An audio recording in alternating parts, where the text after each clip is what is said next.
The Alpha and the Vampire Princess, The Moon and Blood Chronicles. Chapter 1. The night the Alpha smelled bloodless loneliness. The moon should have been loud that night. She should have sung through Aren Black Moon's bones the way she always did, steady, commanding, ancient. As Alpha heir of the Northern Dominion, Aren had been raised to feel her presence like a second heartbeat. Her pull guided his hunts, sharpened his instincts, and ruled his blood. But tonight, the moon was silent. Aren slowed his steps at the edge of the forest, bare feet pressing into cold earth dusted with frost. Pine and damp soil filled the air, familiar and grounding. His patrol had been routine, too routine. No intrusions, no rival packs, no vampire scouts foolish enough to cross into wolf territory.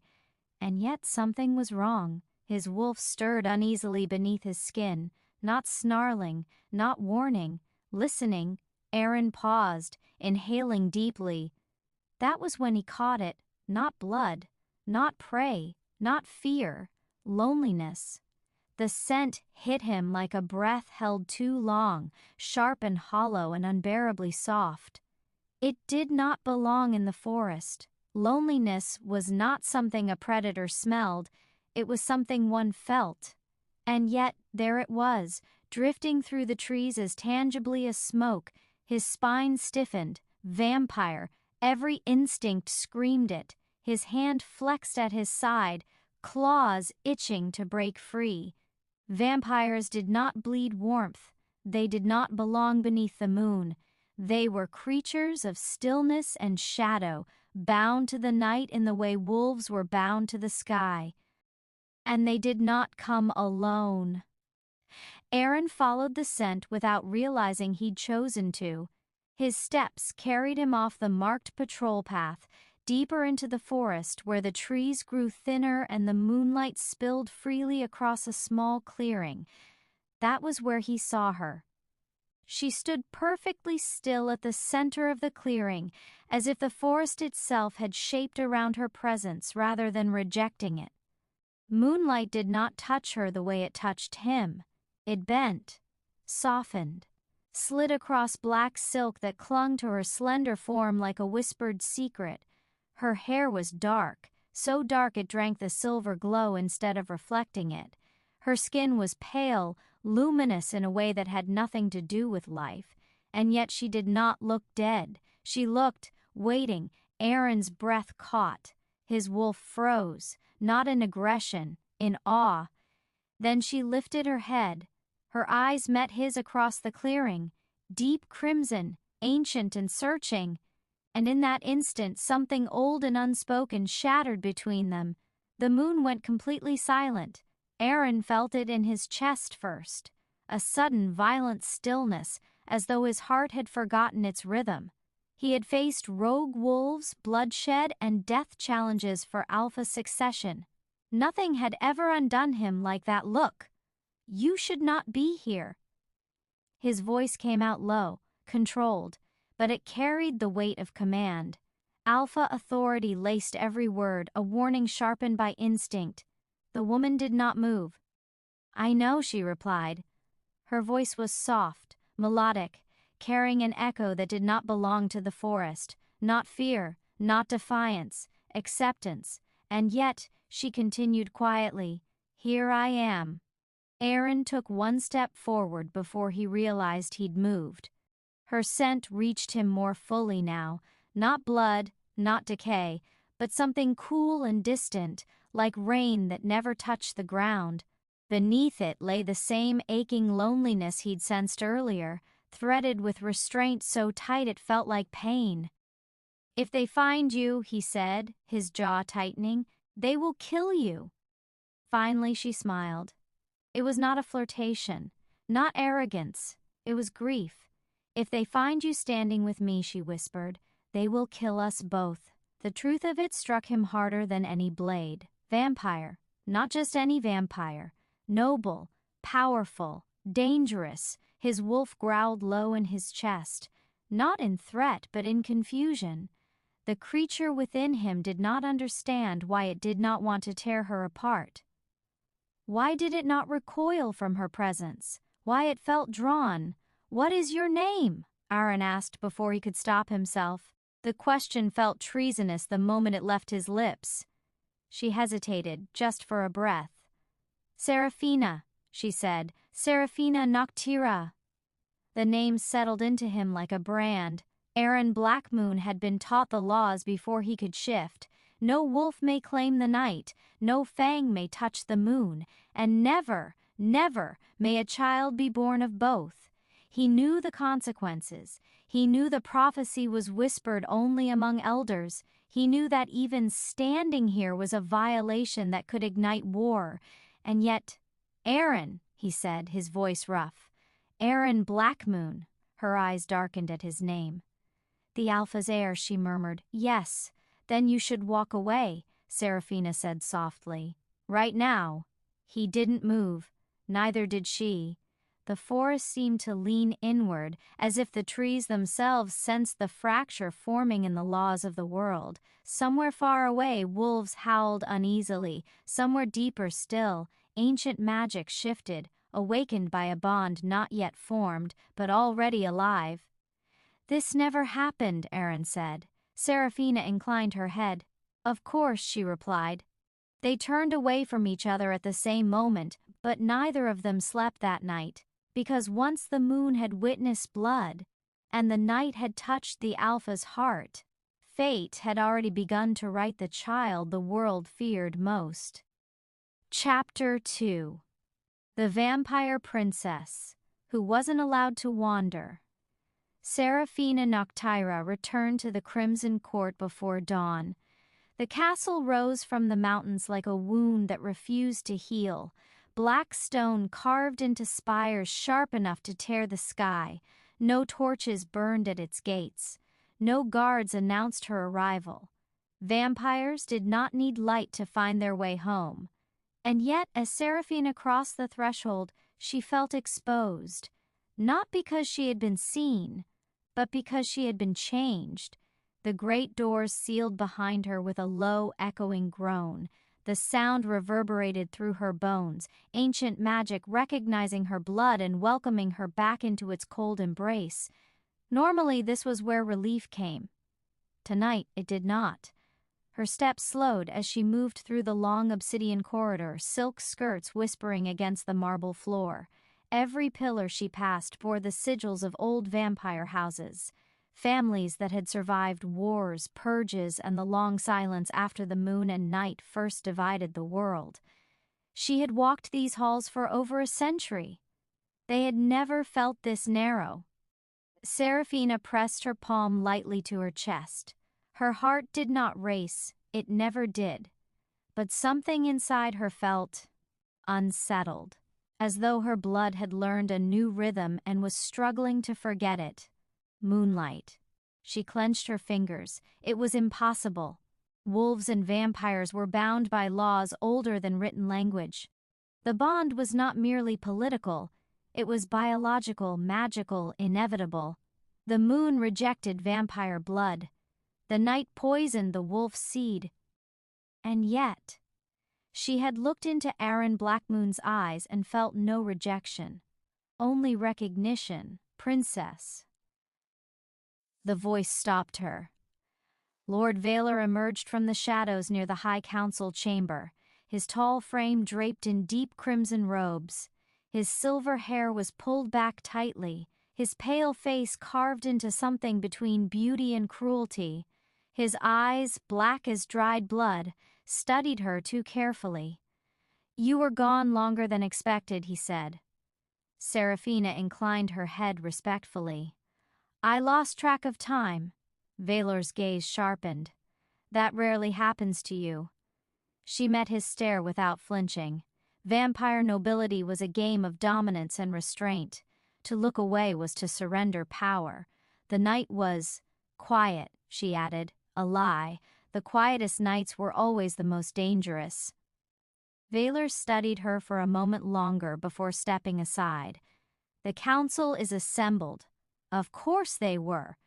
The Crimson Council chamber was circular, its ceiling carved open to the sky. Night poured in freely, stars glinting faintly above. 7 thrones formed a half-moon around a single obsidian altar, each seat occupied by an elder whose age was measured in centuries, not years. Seraphina took her place at the center. The moment she did, the air shifted, magic stirred. One of the elders inhaled sharply, another narrowed her eyes, and the eldest of them all, Lady Mortriel, whose skin had turned nearly translucent with age, leaned forward, her voice thin and razor-sharp. "Your blood has changed." The words cut cleanly through the chamber. Seraphina's posture remained flawless. "Blood does not change so easily." Mortriel smiled. "Royal blood does." Silence fell. Valor stepped forward. "Princess, where were you tonight?" Seraphina chose her words carefully. "Beyond the outer boundaries." A murmur rippled through the chamber. "Impossible," one elder hissed. "Those lands belong to the wolves." Seraphina lifted her chin. "Borders shift in the dark." Mortriel's eyes glowed faintly red. "Did you encounter one?" The question hung heavy between them. Aren's face flashed in her mind, the strength in his stance, the restraint in his voice, the way the moon had gone quiet when he looked at her. "No," Seraphina said. "Another lie." This time the magic reacted. The altar flared faintly, pulsing once before settling. The elders exchanged glances. They felt it now, the disturbance threading through her blood like a warning bell. "The prophecy stirs," Mortriel said softly. Seraphina's breath stilled. Valor turned sharply. "You dare speak of that?" "I dare because it breathes again," Mortriel replied. Her gaze locked onto Seraphina. "The eclipse-born does not come from war. It comes from love." The chamber went cold. Seraphina's hands curled slowly at her sides. "That prophecy was sealed," she said. "Buried. Nothing bound to moon and blood ever stays buried," Mortriel replied. And tonight, the moon listened. A sharp crack echoed as one elder slammed his hand against his throne. "Enough. Princess Seraphina will undergo a blood examination at first light." Seraphina's eyes widened, just slightly. Blood examination was invasive, ancient, designed to uncover bonds that had not yet fully formed. Valor's voice softened, but there was steel beneath it. "For your protection," she nodded once. "As you command." The council dismissed her moments later, but the weight of their attention followed her all the way to her chambers. Once alone, Seraphina leaned against the closed door, fingers trembling for the first time in decades. She pressed her forehead to the cool stone, Aren Black Moon. She should never have spoken his name aloud. She should never have met his gaze. She should never have felt her blood respond to the moon. And yet, her reflection caught her eye in the darkened mirror. Crimson eyes glowing faintly, lips parted, expression haunted by something dangerously close to hope. "If they find you with me," he had said, "they will kill us both." She closed her eyes, because the elders had not yet spoken the most terrifying truth. If a child were born of them, they would not stop at killing. They would erase bloodlines, burn kingdoms, rewrite history itself. Seraphina sank slowly onto the edge of her bed, the silence pressing in, and far away, beneath the same sky, an alpha lay awake. His wolf pacing, restless, aware that the night had touched something it was never meant to claim. The world had noticed, and it was already watching. Chapter 3. The alpha who lied to his wolf. Aren Black Moon did not sleep. Sleep had abandoned him the moment he left the clearing. He lay on the stone floor of his chamber, staring up at the open ceiling where the moon should have ruled the night sky.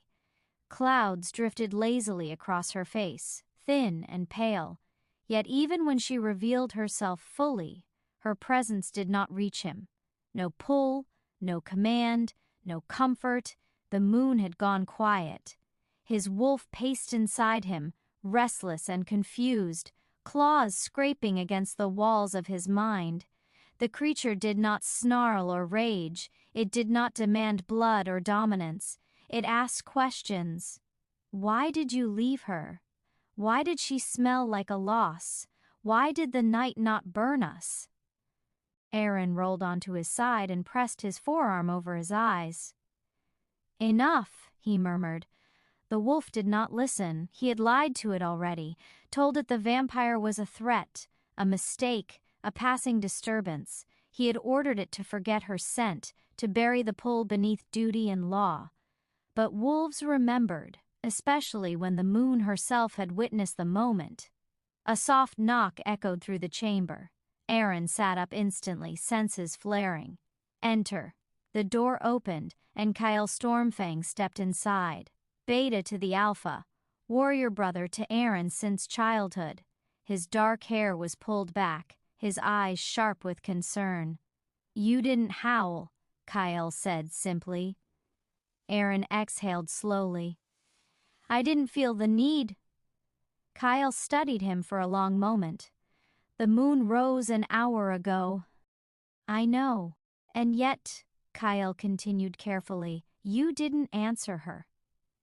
That was dangerous. An alpha who ignored the moon invited instability within himself and within the pack. The moon was not just a celestial body. She was law, instinct, and balance. Her silence was rare. Her rejection was catastrophic. I was occupied, Aren said. Kyle's brow furrowed. With what? Aren met his gaze. With patrol, another lie. The wolf recoiled at it, this time uneasy. Kyle took a step closer. Something crossed the border. Aren's jaw tightened. Did you see the tracks? No, Kyle admitted. But the forest felt wrong. The younger wolves were unsettled. Even the elders noticed. Aren stood, towering, alpha presence rolling off him instinctively. Nothing crossed. Kyle held his ground, but his voice softened. Aren, the moon? Enough? Aren snapped. The word carried power. Kyle bowed his head immediately, submission automatic. Silence stretched between them. Aren turned away, hands curling into fists. He could not tell Kyle the truth, that he had stood face to face with a vampire noble, that his wolf had not attacked, that his heart had done something reckless and irreversible. Kyle broke the silence quietly. The council meets at dawn. Aren nodded. I'll be there. Kyle hesitated, then added, You should rest. Aren almost laughed. Once Kyle left, Aren crossed the chamber and stepped onto the balcony overlooking the forest. The night air was cold, sharp, biting, but it did nothing to cool the heat coiled beneath his skin. He closed his eyes and reached inward. Speak to me, he demanded of the moon. Nothing, no silver warmth, no answering pull. Only the memory of crimson eyes reflecting moonlight that had gone silent for her too. His wolf growled softly, not in warning, but in yearning. You felt it too, Aren said under his breath. The wolf did not deny it. Wolves were made to bond, to land, to pack, to mate chosen by instinct and moon blessing. This bond, however, had not come from the moon. It had come from the night. And that terrified him. Aren shifted. Bones cracked, reshaped. Skin pulled tight, fur bursting free in shades of obsidian and silver. His wolf landed on the balcony with a soft thud, massive and powerful, breath steaming in the cold air. The wolf lifted its head to the sky, still nothing. It lowered its head slowly. Confusion rippled through the creature. Aren shifted back, breath ragged, heart pounding. She is forbidden, he said aloud, as if saying it might make it true. She is dangerous. The wolf tilted its head. She is alone. The thought was not a voice, not words, but a knowing that pressed against Aren's chest. She is our enemy. She did not bear fangs. She could bring war. She brought silence. Aren slammed his fist against the stone railing, cracking it. Enough! The wolf fell silent, but it did not retreat, because wolves obeyed. But they did not forget. At dawn, Aren stood before the werewolf council, the elders arranged in a crescent beneath carved lunar symbols. Their eyes glowed faintly as he entered, silver, gold, ice blue. "The moon is unsettled," Elder Thorn said immediately. "Why?" Aren held their gaze. "I do not know, a lie spoken before those bound to truth." The air tightened. Elder Lyra leaned forward. "You crossed the border last night." "Yes." "Did you encounter anything?" Aren felt it then. A pressure, subtle but dangerous. The moon tested him through them. He saw Seraphina again, still composed, grief behind her eyes. "No," he said. The moon did not answer. A murmur rippled through the council. Thorn's voice dropped. "If the night has touched you, Alpha Air, speak now." Aren straightened. "The night has not claimed me." That was true. Not yet. The council dismissed him shortly after, but the damage was done. Doubt had been planted. Watchers would follow. Questions would sharpen. And far away within stone walls carved by darkness, a vampire princess prepared for blood examination. Her heart just as restless, her fate just as bound. Neither of them knew it yet. But the lie Aren told his wolf would be the first fracture. And through fractures, prophecies are born. Chapter 4. When fangs and claws almost touched, the forest remembered. Aren felt it the moment he stepped beneath the trees again. The way the air thickened, the way the ground seemed to recognize his weight. This place, this clearing, had been marked not by blood or battle, but by something far more dangerous. Choice. He should not have returned. Every instinct, every law, every whisper of the moon told him to stay away, and yet his feet carried him here as if the forest itself had decided for him. She was already waiting. Seraphina stood at the edge of the clearing this time, half shadowed by the trees, as though she had learned something from their first meeting. Her posture was calm, composed, but Aren could feel the tension in her stillness, the way her control was stretched thin. "You came," she said. "So did you," Aren replied. For a moment neither moved. Moonlight filtered through the branches above, pale and fractured. It touched Aren easily, clinging to his skin, igniting the faint glow of alpha markings along his arms. When it brushed Seraphina, it hesitated, as if uncertain whether she belonged beneath it. Aren noticed, so did she. "They are watching," Seraphina said quietly. "Both sides." Aren nodded once. "So am I." Her lips curved faintly. Not a smile, but something dangerously close. "Then you know this is a mistake." "Yes." "Then why are you still standing there?" He didn't answer. Instead, he took one step closer. The air reacted instantly. His wolf surged forward, alert and wary, claws itching beneath his skin. Seraphina's eyes darkened, pupils widening as her fangs slid down slowly, instinctual and unthreatening all at once. Neither of them missed it. "I don't want to hurt you," Aren said, his voice rougher now. Seraphina swallowed. "I don't want you to—" The distance between them closed until only a few paces remained. Aren could hear her heartbeat now, slow, controlled, but real. Not dead, not hollow, alive in a way that unsettled him. "Your scent," he murmured before he could stop himself. "It shouldn't smell like this." "Like what?" "Like restraint." Her breath caught. "My blood has been trained to obey," she said. "To deny hunger. To deny instinct." Aren felt something twist painfully in his chest. Wolves were taught the opposite, to trust instinct, to honor desire as sacred when blessed by the moon. "And yet," he said, "you're here. So are you." They stood too close now, close enough that Aren could feel the coolness of her presence brushing against his warmth. Close enough that if either of them moved, just slightly, law would shatter. Seraphina lifted her hand, slowly, carefully. She stopped inches from his chest. "I will not touch you," she said. "If I do, I don't know if I can stop." Aren's breathing deepened. "I don't trust myself either," he admitted. His claws slid free without his permission, the tips glinting faintly in the moonlight, not in threat, but in response. Her gaze dropped to them. "So this is how wars begin," she whispered. "Not with hate, but with wanting." The moon stirred faintly overhead, just a tremor, barely there. Both of them felt it. Aren reached out, fingers brushing the air near her wrist, not touching, never touching. The heat of him met the cool of her presence, and the space between them vibrated with unspent magic. "Say the word," Aren said, voice low, "and I'll leave. I won't come back." Seraphina's eyes shimmered. "And if I don't?" "Then I'll stay," he said, "until this breaks us." Her fingers trembled, just once, then she lowered her hand.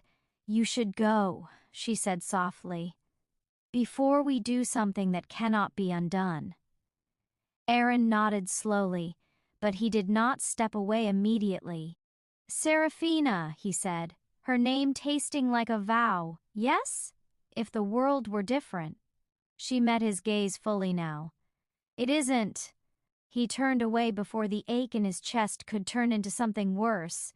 As Aren disappeared into the trees, Seraphina remained where she was, her heart pounding louder than it ever had in a century. She pressed her hand to her lips, because she could still feel the heat of him there. And far above them the moon finally reacted, its light dimming for just a moment, as if the world itself had flinched. Neither noticed the shadow watching from the far edge of the forest. Neither sensed the ancient magic tightening its grip, but the boundary between fang and claw had thinned, and the next crossing would not stop at almost. Chapter 5. The law written in bone and blood. The law was not written in ink. It never had been. Aren learned that truth the hard way. The werewolf council chamber lay beneath the oldest part of the mountain, carved directly into stone by claws that no longer existed. Moon symbols lined the walls, some glowing faintly, others worn down by centuries of obedience. Aren stood alone at the center. This was not a meeting, this was a warning. Elder Thorn circled him slowly, staff tapping softly against the stone floor. The sound echoed like a countdown. "You have unsettled the moon," Thorn said. "That alone is dangerous." Aren lifted his chin. "I have not broken any law." Lyra's voice cut in sharply. "Not yet." The elders took their seats one by one, forming a full crescent now. This was no coincidence. Full counsel meant full truth. Thorn stopped directly in front of Aren. "Tell me," the elder said quietly, "what do you know of the Nightborn?" Aren's jaw tightened. "They are forbidden." "That is not knowledge," Lyra replied. "That is obedience." Thorn raised his staff. The stone altar at the center of the chamber cracked open, revealing something old, bones, blackened with age, arranged in a deliberate pattern. Aren's breath stilled. A child's skeleton, small, fragile, wrong. "This," Thorn said, "is the last one." The chamber seemed to shrink around them. "Centuries ago," Lyra continued, "a wolf alpha loved a vampire seer. They believed love could rewrite nature." Aren's wolf stirred violently. "They were wrong," Thorn said. "The child was born beneath an eclipse." Aren swallowed. "What happened?" The elders exchanged a glance. Then Thorn spoke the words Aren would never forget. "The child lived." Aren's heart slammed violently against his ribs. "And because it lived," Lyra said, "the moon howled for 3 nights. Crops failed. Vampires lost immortality. Wolves turned feral." Thorn's voice hardened. Balance began to collapse. Aren stared at the bones. "What was done?" he asked. "The staff struck the stone once." The child was destroyed, Thorn said. Aren's claws slid free with a sharp scrape. You murdered a child. No, Lyra snapped. We preserved the world. Silence roared in Aren's ears. Thorn stepped closer. Since that night the law has been absolute. Wolves may not mate with vampires. Vampires may not conceive with wolves. Aren's voice came out rough. And if they do? Thorn's eyes glowed silver. Then the child must never be born. The words sank deep, heavy and irreversible. Aren thought of Seraphina, controlled, restrained, lonely in a way that had nothing to do with immortality. She didn't choose this, he said quietly. Neither did the world, Lyra replied. The council dismissed him moments later, but the law followed him out. At the same time, beneath a sky that never showed stars, Seraphina stood in a chamber that smelled of iron and old magic. She was barefoot, dressed in thin ceremonial white. Blood sigils glowed beneath her feet, forming a circle that pulsed faintly with her heartbeat. Lord Vaylor watched from the shadows. Remain still, he instructed. This will not hurt. That was another lie. The blade bit into her palm, drawing a single line of dark crimson. Her blood fell onto the sigils, which flared violently in response. The chamber shuddered. The magic recoiled. Vaylor stiffened. That's impossible, one of the blood magi whispered. Seraphina's breath caught as pain lanced through her, not physical but deeper, sharper. The magic searched her blood, probing for bonds, for traces of moonlight that should have burned on contact. Instead, it hesitated. Lady Montreal stepped forward slowly, eyes wide with something dangerously close to awe. The night did not reject the moon, she murmured. Vaylor turned sharply. What did you see? Montreal's gaze locked onto Seraphina. I saw the first thread, she said, a bond forming where none should exist. The chamber erupted in voices. No, it cannot, the prophecy. Silence, Vaylor commanded. He approached Seraphina, his expression colder now. You will not leave the castle without an escort. Seraphina met his gaze. Am I a prisoner? You are a risk, he replied. Her fingers curled into fists. And if the bond deepens? She asked. Vaylor did not hesitate. Then measures will be taken, he said. Permanent ones. Seraphina felt the truth settle heavily in her chest. The law did not care for love. It cared only for prevention. As she was led back to her chambers, Seraphina pressed her uninjured hand to her stomach, an unconscious gesture, instinctual and deeply wrong. Far away, Aren stood at the edge of the forest, staring at the moon that would no longer speak to him. They now knew the truth.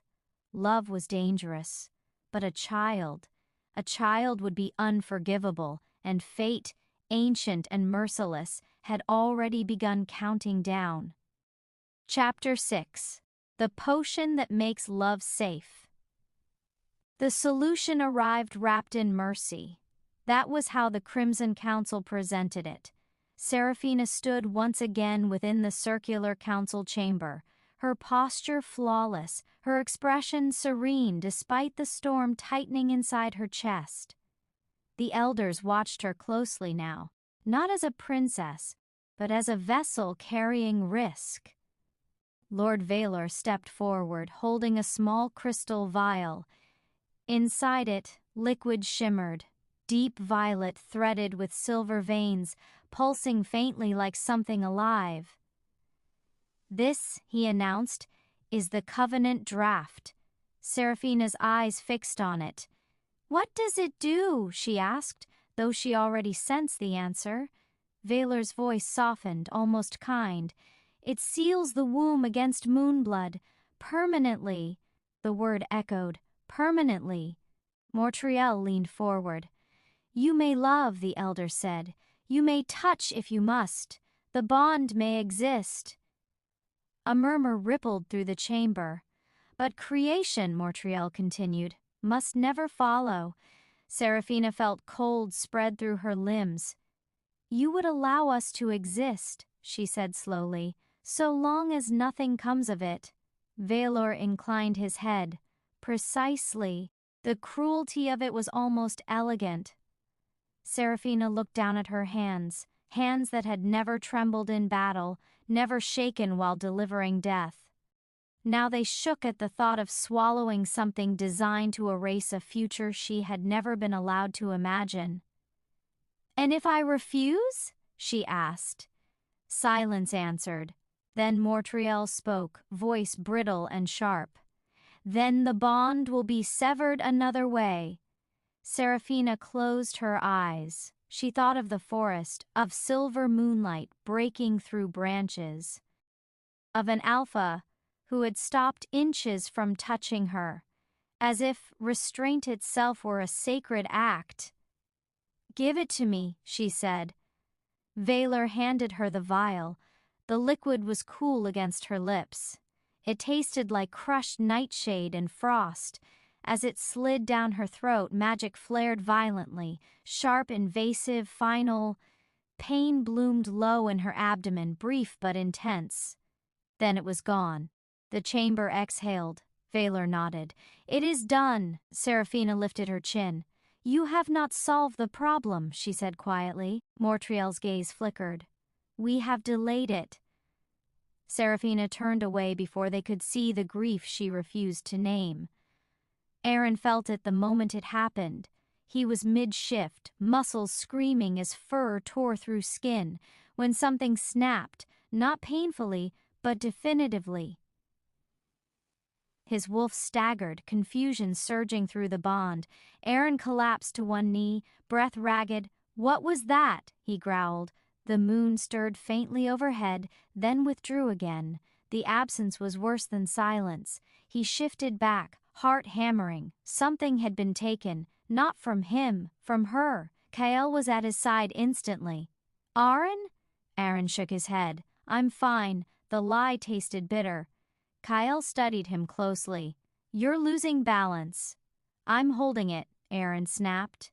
But he wasn't sure that was true anymore. That night they met again, not in the clearing, deeper, hidden beneath an overhang of stone where moonlight barely reached and shadows pooled thickly. It was a place neither species claimed, neutral, forgotten. Seraphina was already there, standing perfectly still. Aren sensed it immediately. "You did something," he said. She nodded. "They did." He moved closer, every instinct flaring. "What did they take from you?" She hesitated, then met his gaze. "The future," she said softly, "so that the present may exist." Aren's chest tightened painfully. "They gave you a choice," he said. "Yes, that wasn't a choice." She almost smiled. "Nothing about us is—" He stopped an arm's length away from her. "You feel different," he said. "Hollow." Her voice dropped. "Do not pity me." "I don't," Aren replied fiercely. "I rage for you." The wolf surged forward, pressing against his control. His claws slid free, not in threat, but in protest. Seraphina reached out, stopped, then slowly lowered her hand. "It's safer now," she said. "They say we can—" "Don't!" Aren cut in. She fell silent. He stepped closer until the heat of him brushed the cool edge of her presence. "Safe is a lie," he said. "It's just fear wearing perfume." Her breath shuddered. "And if they're right," she whispered, "if this is the only way we survive?" Aren lifted his hand, knuckles grazing her wrist, still not touching. "Then the world survives," he said, "but something else dies." They stood there, suspended between hunger and restraint.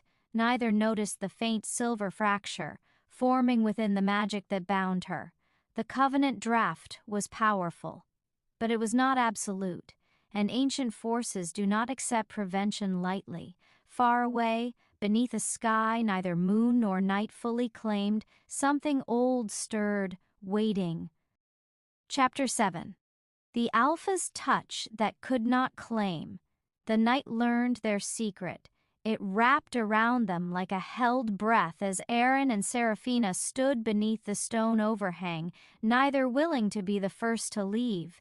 The air between them pulsed with unspent instinct, fang and claw pressing against laws neither of them had written. Aren was acutely aware of his hands, of how easily they could pull her closer, of how effortlessly instinct could take over. He had claimed territory, challenged rivals, shed blood for his pack. Touch had never frightened him. Until now. "Tell me to stop," Seraphina said quietly. Her voice was steady, but her eyes were not. Crimson depth flickered with hunger carefully caged, centuries of control tightening around a single fragile moment. Aren shook his head once. "If I stop now, I won't come back," she inhaled slowly. "Then don't stop." The words landed like a fracture in stone. Aren lifted his hand, slow, deliberate, giving her every chance to retreat. When his knuckles brushed her cheek, the world tilted. Cool. That was the first thing he felt. Not cold, not dead. Cool, like shadow after heat, like relief after pain. His wolf surged forward instantly, recognizing contrast, recognizing balance where none should exist. Seraphina closed her eyes. The contact was barely there, but her breath caught sharply, as though his touch had reached far deeper than skin. "This is dangerous," she whispered. "Yes," Aren agreed. His thumb traced the edge of her jaw, reverent, restrained. Alpha instinct screamed at him to pull her closer, to scent her fully, to mark what already felt like his. He did none of those things. Instead, he rested his forehead lightly against hers. No claiming, no bite, no kisses, just presence. Her heartbeat stuttered. Aren felt it, and his control frayed. "You feel alive," he murmured. "More than you should." Seraphina opened her eyes. "So do you." The moon stirred faintly overhead, just a whisper, uncertain. Aren's hand slid to her waist, stopping where silk met skin. The heat of him radiated outward, wrapping her in warmth she had not felt since the sun had last touched her skin over a century ago. Seraphina's fingers curled into the fabric of his tunic. She did not pull. She did not push. She simply held on, as though grounding herself in something real. "If we cross this line," she said softly, "there is no forgetting." Aren exhaled slowly. "I don't want to forget." That was the moment she leaned in. Their lips hovered a breath apart, close enough that Aren could taste night air and her restrained hunger mingled together. His wolf howled silently inside him, demanding completion. Aren stopped. He turned his head slightly, pressing his lips not to her mouth, but to her temple. The contact was brief, controlled, and somehow more intimate than any kiss. Seraphina shuddered. "You could have taken more," she whispered. "I could have taken everything," Aren replied. "And that's why I didn't." Her fingers tightened against his chest. "Why does this feel like loss?" she asked, "when nothing has been taken?" Aren rested his forehead against hers again. "Because wolves don't touch without claiming, and vampires don't give without consequence." They stayed like that for a long time. Two predators choosing restraint over instinct, knowing the cost would be paid later. When Seraphina finally stepped back, the space between them felt wrong. Empty. "I should go," she said. Aren nodded, though every part of him resisted. "They'll notice if you're gone too long." She hesitated. "Will you be here tomorrow?" He didn't answer immediately. "Yes," he said finally, "until this ends me." Her lips curved into something like a smile, sad, luminous, dangerous. Then she disappeared into the shadows, her presence fading like a promise the world would not allow. Aren remained beneath the stone, fists clenched, chest aching. His wolf did not pace this time. It sat, waited, because something had been acknowledged. Not a bond, not a claim, but a truth far more dangerous. Once touched, wolves do not forget, and once awakened, vampire blood remembers. Above them, unseen, ancient magic twisted, quietly rewriting the edges of the Covenant draft. Restraint had delayed fate. It had not stopped. Chapter 8. Eyes in the forest, shadows in the castle. They were no longer alone. Aren sensed it before he saw it. The subtle disruption in the forest's rhythm, the way birds stilled too quickly, the way the wind carried unfamiliar intent. Wolves lived by awareness. By the time danger announced itself, it was usually already too late. But tonight, danger whispered. He crouched on a high ridge overlooking the lower forest paths, eyes narrowed, senses stretched. The patrol routes had changed without his command. That alone told him the council had acted. "Be our watchers," his wolf warned. Yes, young wolves, unblooded, obedient, moved quietly below, their paths overlapping in patterns meant to look random. They were not hunting prey. That they were hunting for the truth. Aren's jaw tightened. The council did not accuse without proof. They observed. They waited. And when they struck, it was absolute. He dropped silently from the ridge, landing without sound. The earth welcomed him, but it felt less like home now and more like a witness. He could not go to the overhang tonight. If he did, he would lead them straight to her. For the thought tasted like ash. For Seraphina felt it too, though in a different way. The Crimson Castle had always been a place of quiet menace, its corridors thick with secrets and old blood. Tonight the silence felt staged, intentional. Eyes followed her, not openly, not rudely, but constantly. She walked through the eastern gallery, her pace unhurried, her posture flawless. Mirrors lined the walls, ancient enchanted things that reflected more than appearances. As she passed, they shimmered faintly. Too faintly. She stopped. One mirror darkened completely, its surface turning black as pitch. Then words bled slowly across it, written in elegant, cruel script. "You are being observed." Seraphina did not flinch. She lifted her chin and continued walking. Inside, however, her thoughts raced. The council had moved from suspicion to surveillance. That meant they were waiting for confirmation, of meetings, of bonds, of failure. Her hand brushed unconsciously against her abdomen.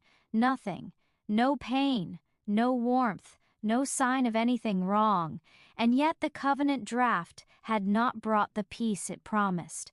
If anything, her blood felt restless, as though it were resisting stillness. She entered her chambers and sealed the door behind her, pressing her palm to the lock until the wards flared. Only then did she allow herself to breathe.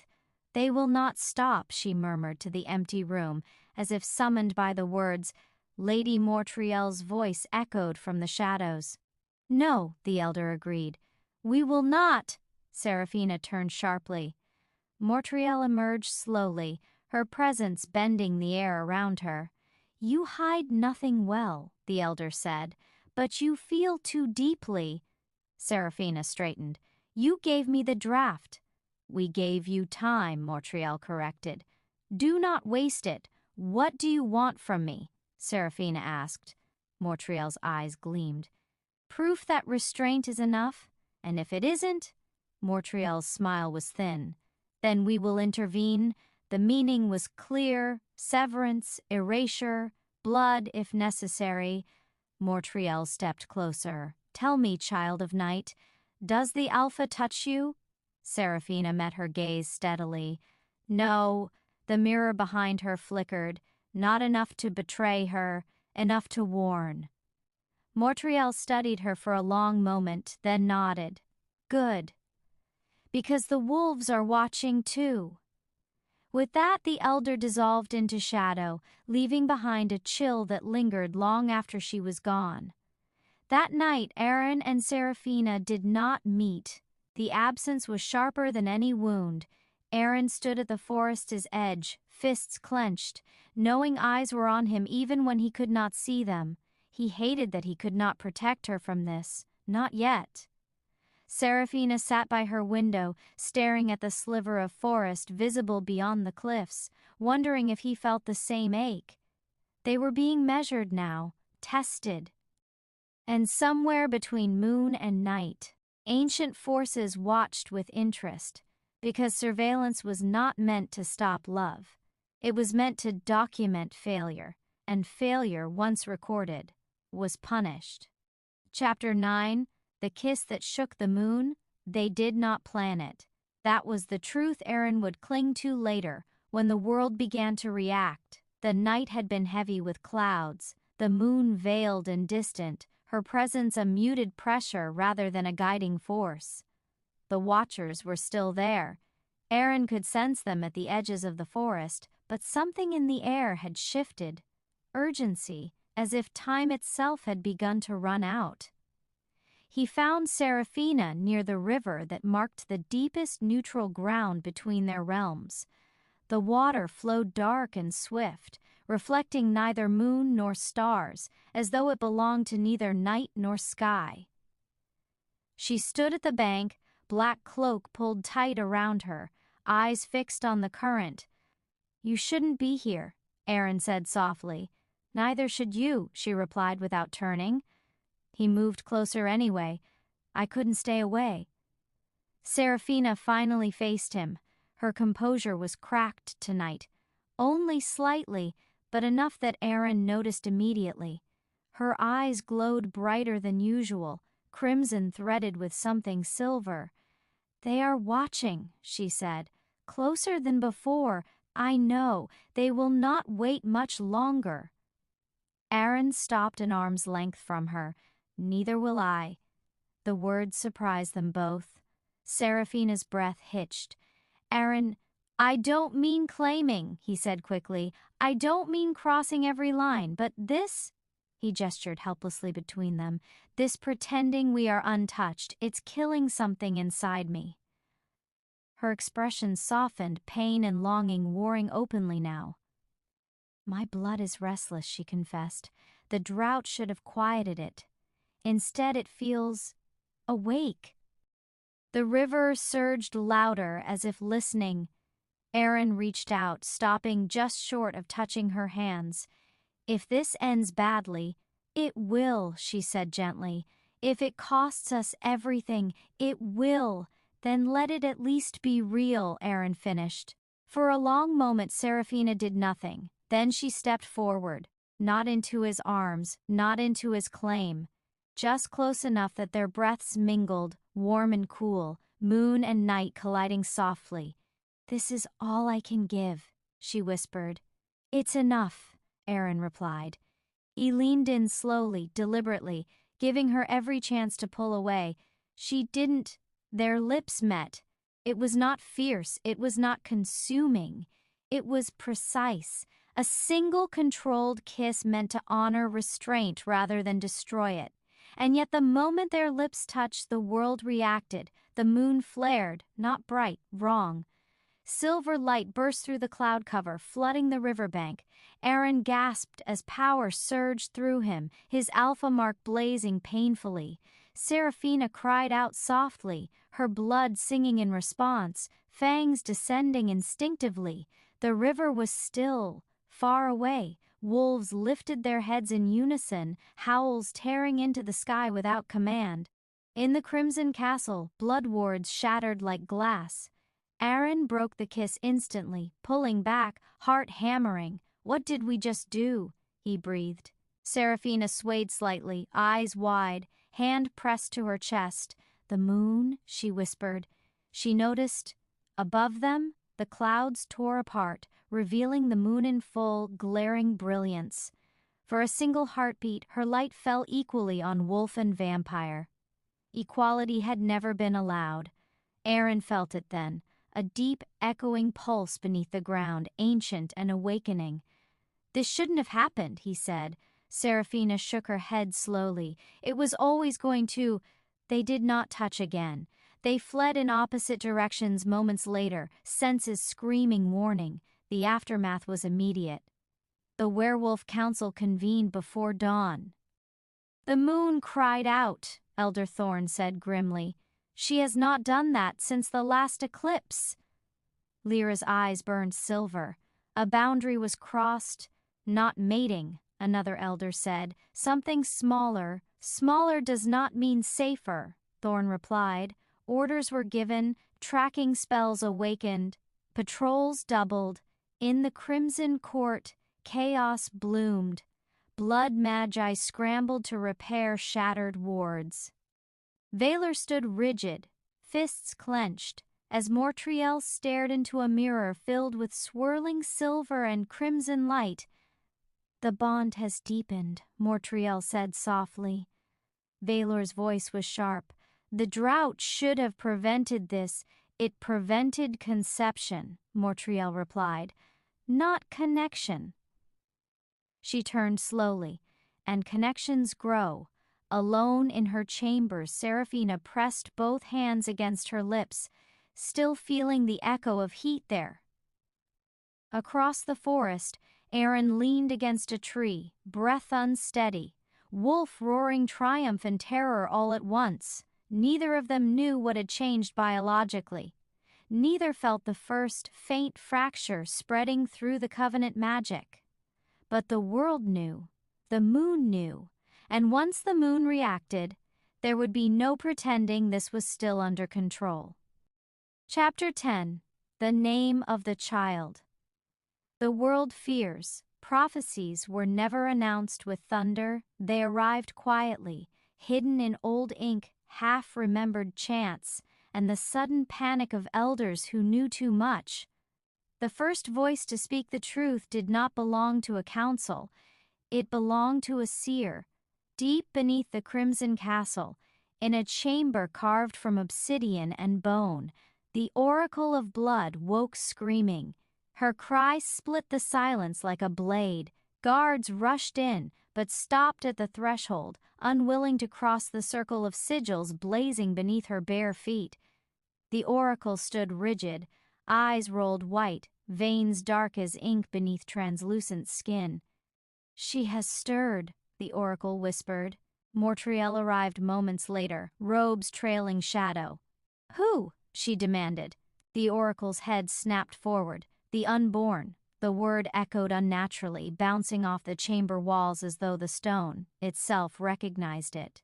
Mortriel's breath stilled. The covenant holds, she said sharply. No child can form. The oracle laughed, a sound like cracking ice. You mistake law for destiny. Blood began to seep from the oracle's eyes, trailing down her cheeks. She does not need to be formed, the oracle continued. She only needs to be named. The sigils flared brighter. Speak it, Mortriel ordered, though her voice had lost its certainty.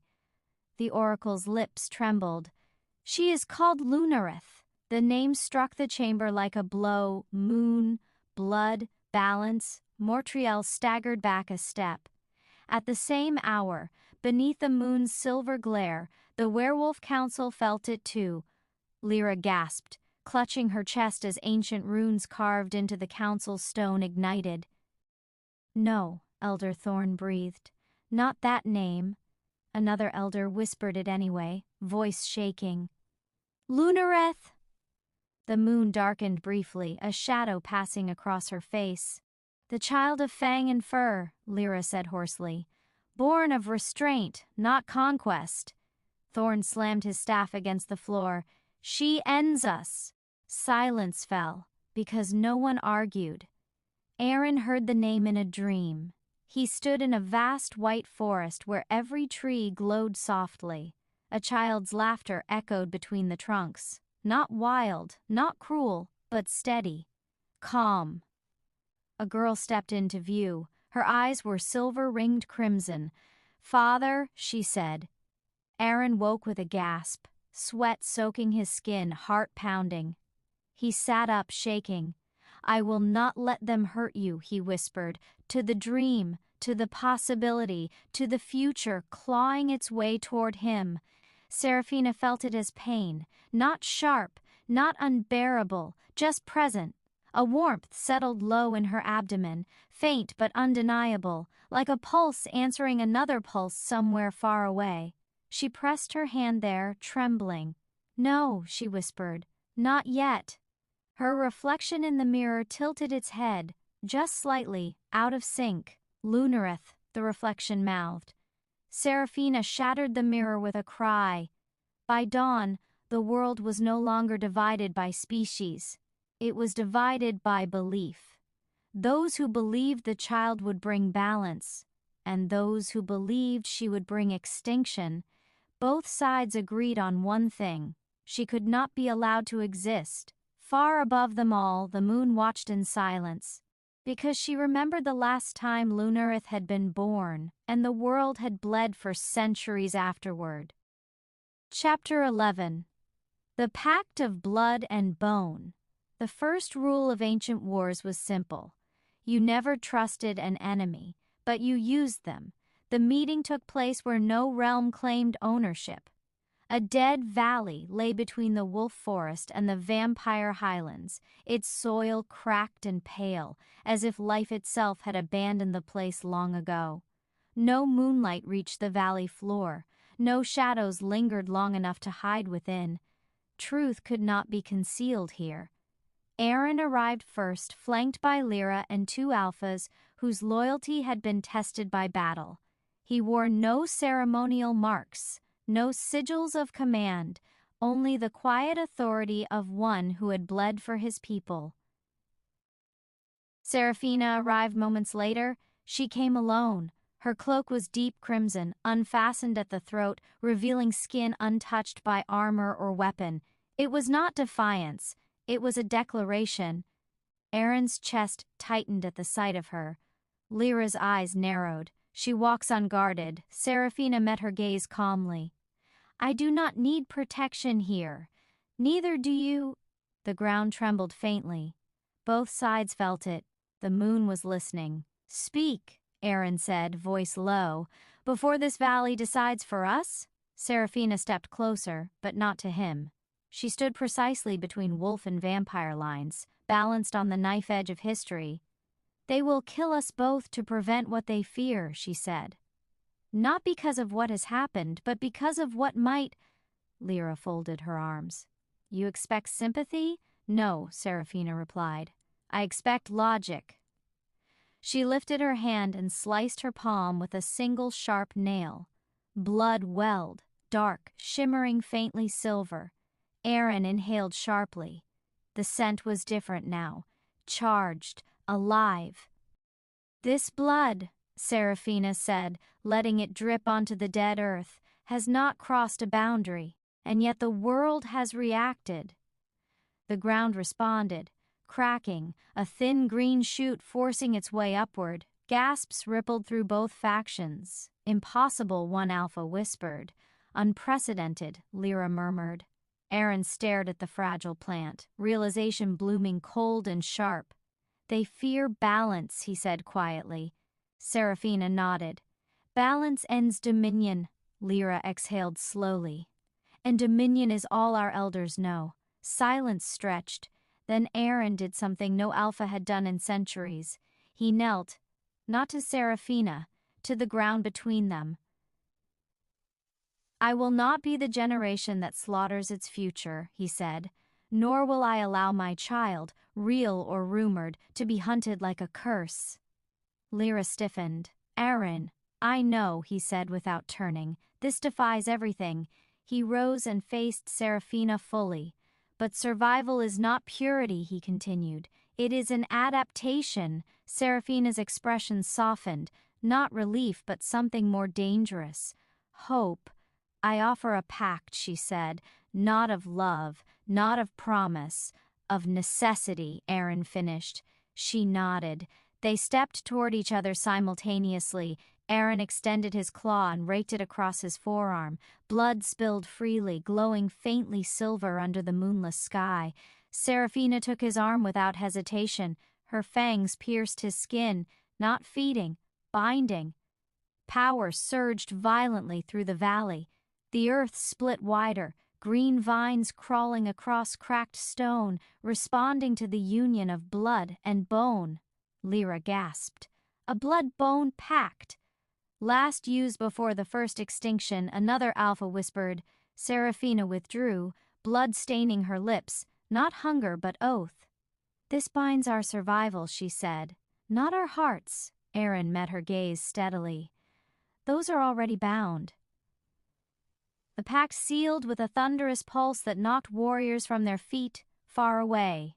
In the Crimson Castle, mirrors shattered. In the Wolf Council chamber, ancient runes burned away. And unseen by either faction, one watcher smiled. From the shadows beyond the valley, Valor observed quietly, eyes alight with something colder than fear. A pact, he murmured. Excellent, because pacts could be broken, and broken pacts justified annihilation. Chapter 12. The first attempt, the wind-carried screams. Aren recognized them instantly, not from battle but from blood sacrifice.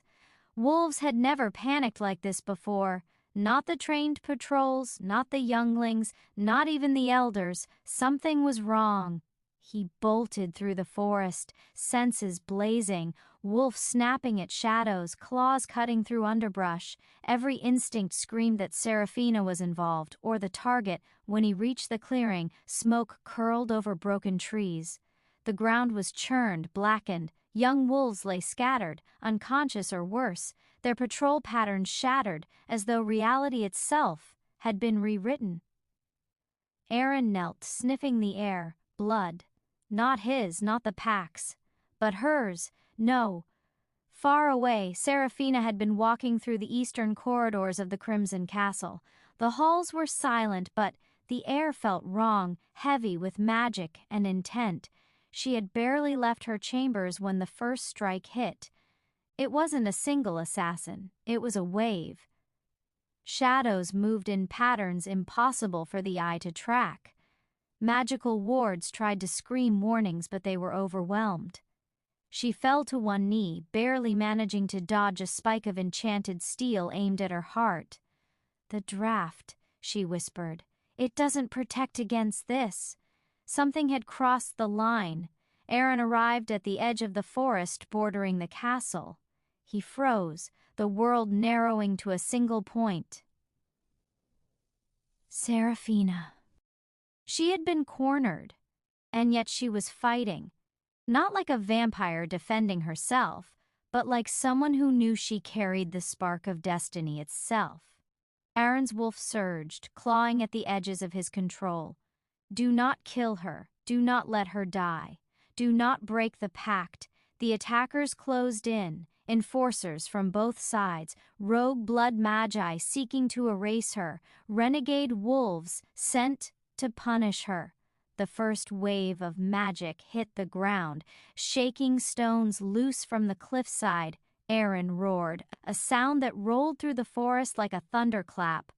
Wolves answered instantly, racing from hiding, senses tuned to their alpha. Seraphina did not wait. She rose, crimson eyes flaring, fangs descending, not to feed but to fight. They moved together as if one, Aren and Seraphina, predator and predator, bonded by blood and threat, not by choice. The attackers fell in waves, but for every one stopped, another came.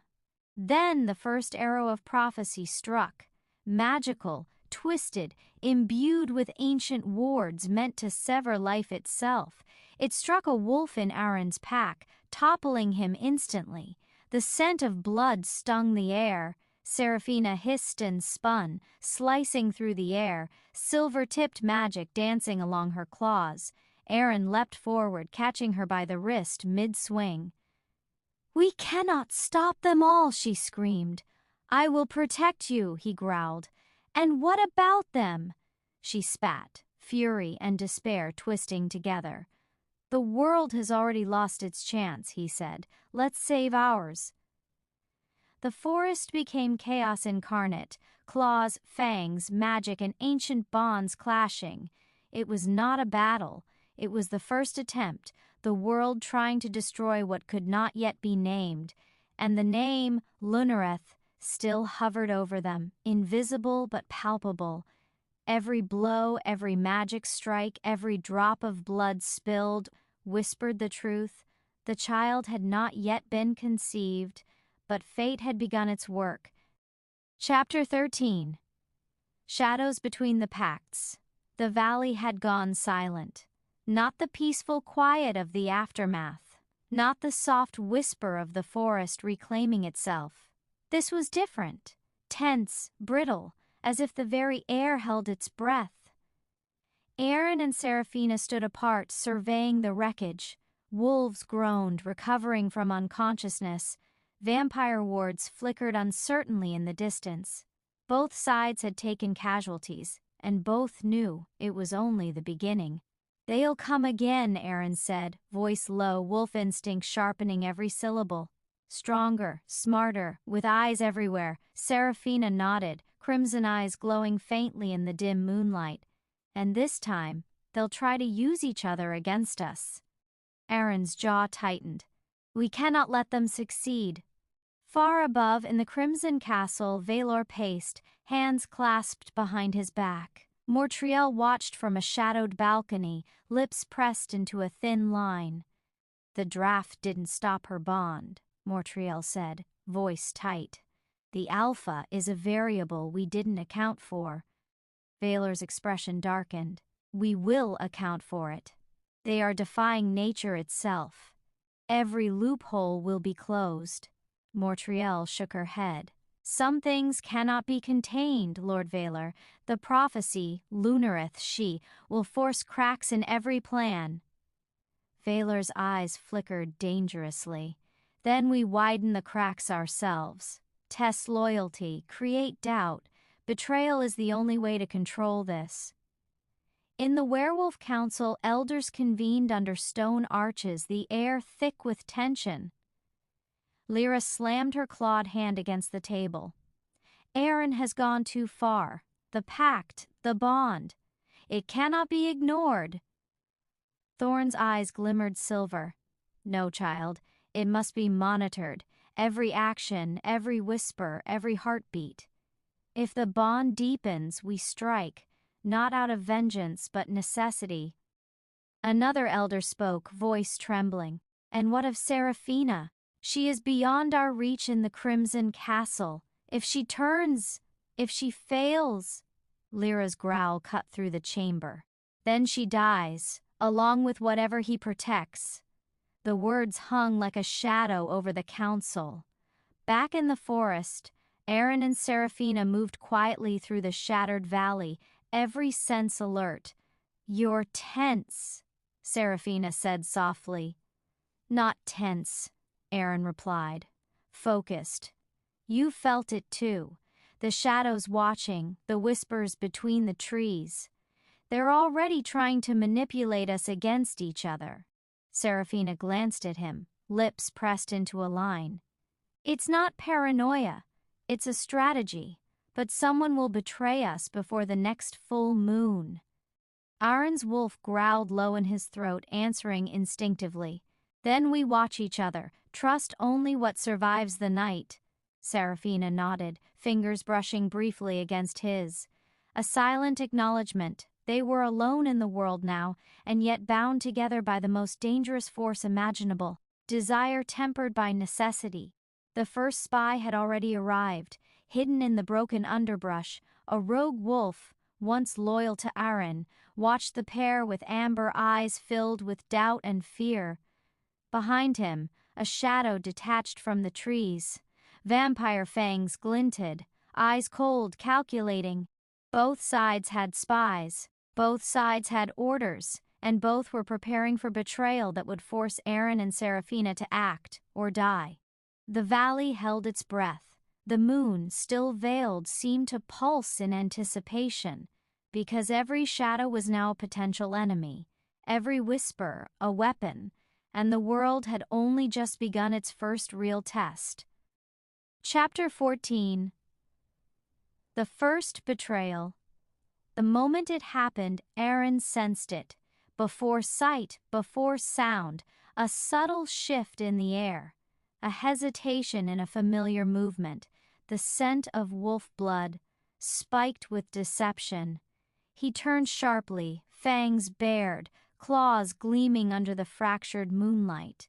Kael, his second in command, once loyal, once unwavering, now moving with a predator's precision, but not against outsiders, against them. Kael? Aren growled, disbelief twisting with instinctual fury. Kael's amber eyes met his briefly, then a flicker of regret, quickly masked. I must follow orders, Alpha, he said, voice tight, teeth flashing in the dim glow. The council demands it. Aren's wolf surged, instinct screaming betrayal. Orders? His claws cut through the air in a warning slash. You betray your pack for rules written in stone? Kael's hesitation froze him for a fraction too long. That was enough. Seraphina stepped forward, fangs descending, her claws poised. Then he won't stop at you, she said calmly. We must act first. The ambush began instantly. Kael lunged with speed honed by years of trust and training. Aren blocked, wolf instincts flaring, fangs snapping. Sparks of magic from Seraphina's wards lit the shattered valley. The betrayal cut deeper than steel. Every move they made was calculated, but Kael knew their patterns, every rhythm of attack, every instinctual hesitation. Aren's wolf roared, shaking the forest as he struck Kael aside, but not without cost. Kael's claws grazed his side, leaving a shallow wound burning with silver-touched venom. Seraphina struck simultaneously, a sweep of crimson light erupting from her claws. Kael staggered, then retreated into the trees, eyes blazing with unspoken warning. He would not stop, and now they both knew the council had truly mobilized against them. They fled, not running, but gliding through the forest as if the trees themselves bent around them. Aren's wolf guided them, weaving between roots and shadow, avoiding patrols that had multiplied since the first attack. Seraphina matched him step for step, magic flaring faintly with every pulse of adrenaline. Her blood hummed in resonance with his, despite the Covenant draft, a dangerous reminder that destiny could not be contained. They paused only briefly at a cliff's edge overlooking the valley. Below, smoke still rose from the ruined patrol, the scent of blood sharp and metallic. Aren pressed a hand against his side, tasting the warmth of his own injury. They've escalated, he growled. Seraphina's crimson eyes softened for a heartbeat. So must we. The wind carried voices, wolves, vampires, and something older. A prelude to the storm they had yet to face. And somewhere, deep in the shadows, Kael's figure vanished, already reporting every detail of their flight to the council. The betrayal was clear. Trust no longer existed outside themselves, and every step forward carried the weight of survival, the threat of death, and the knowledge that Lunareth's shadow had begun to stir even before birth. Chapter 15. Sanctuary in Shadow. The refuge appeared as if carved from the forest itself, a hollowed cave hidden beneath a cliffside overgrown with vines and moss, stretched wide enough for wolf and vampire alike. Moonlight barely touched its mouth, casting long protective shadows that seemed to swallow sound. Aren crouched at the entrance, nose to the wind, ears twitching. Every fiber of his being screamed alert. Wolves of the wild passed, unthreatened, sensing he was no predator tonight. They won't follow us here, he said finally, voice low. Not yet. Seraphina moved past him, bare feet silent against the cool stone. She traced the walls with her hands, feeling for lingering wards, enchantments, or traps. This place is older than the council, she said. Protected by something primal. Aren's gaze softened for the first time since the betrayal, then maybe it can protect us long enough to think. Inside, the cave breathed with them. The air smelled of earth, water, and the faint tang of hidden life. A small underground stream trickled across the stone floor, the water crystal clear, its pulse steady. Seraphina knelt beside it, pressing her palms to the surface. Magic hummed faintly, resonating with her blood. Her fangs descended slightly, tasting the air as if it carried warnings. "Safe, but not forever," she murmured. Aren leaned against the far wall, closing his eyes briefly. "They'll regroup. The council, the castle, even Kael. And the moon is still watching. Nothing here is hidden from her." Her crimson eyes met his. "We can't hide from fate. Only delay it." Hours passed in tense silence. Neither spoke much, only communicated in glances, subtle gestures, and the unspoken bond their first touch had forged. At one point, Seraphina stretched beside the stream, eyes closing as exhaustion claimed her for a brief moment. Aren watched, his hand resting on the stone near hers, not touching, not claiming, simply guarding. Her blood thrummed faintly through the cave, a distant pulse syncing with his own. The draft might prevent conception, but it could not erase the connection. And that connection hummed with dangerous energy.